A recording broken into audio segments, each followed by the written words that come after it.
Gas टंचाईत जीवघेणा खेळ उघड. अहिल्यानगरमध्ये अवैध गॅस रिफिलिंग रॅकेटवर पोलिसांची धडक कारवाई. गॅस टंचाईच्या पार्श्वभूमीवर अहिल्यानगर शहरात अवैध गॅस रिफिलिंगचा धोकादायक प्रकार उघडकीस आलाय. स्थानिक गुन्हे शाखेनं मोठी कारवाई करत एका आरोपीला मुद्देमालासह जेरबंद केलाय. ही कारवाई गुलमोहर रोड परिसरात पारिजात चौकाजवळ करण्यात आली. पोलीस अधीक्षक श्री सोमनाथ घारगे यांच्या आदेशानुसार जिल्ह्यात अवैध गॅस साठवणूक व रिफिलिंग विरोधात विशेष मोहीम राबवण्यात येते. त्यानुसार पोलीस निरीक्षक किरण कुमार कबाडी यांच्या नेतृत्वाखाली स्थानिक गुन्हे शाखेचं पथक कार्यरत होतं.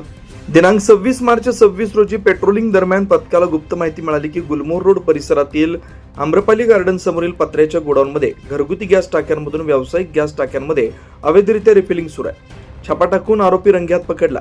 पथकानं तात्काळ छापा टाकून एक इसम प्रत्यक्ष रिफिलिंग करताना पकडलाय. त्याची ओळख शाहनवाज शौकत सय्यद वय 24 राहणार मुकुंदनगर अहिल्यानगर अशी पटली आहे. जप्त मुद्देमाल 10 HP कंपनीच्या गॅस टाक्या 11,000 रुपये, 2 इलेक्ट्रिक मोटर मशीन 20,000 रुपये, 5 लहान गॅस टाक्या 5 किलोच्या 2,500 रुपये, एकूण मुद्देमाल 33,500.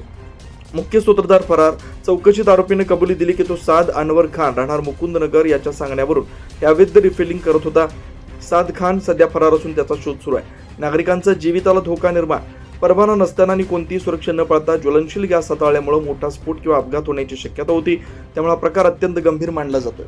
तोपखाना पोलीस ठाण्यात आरोपी विरुद्ध भारतीय न्याय संहिता कलम 223, जीवनावश्यक वस्तू कायदा कलम 3(7), LPG पुरवठा व वितरण नियमन आदेश 2000 अंतर्गत कलम 3(7) अंतर्गत गुन्हा दाखल करण्यात आलाय. पुढील तपास सुरू आहे. या प्रकरणाचा अधिक तपास तोपखाना पोलीस करतायत. गॅस टंचाईचा गैरफायदा घेत जीवाशी खेळ करणाऱ्या अवैध रॅकेटवर पोलिसांनी वेळीच कारवाई करत मोठा अनर्थ टाळलाय.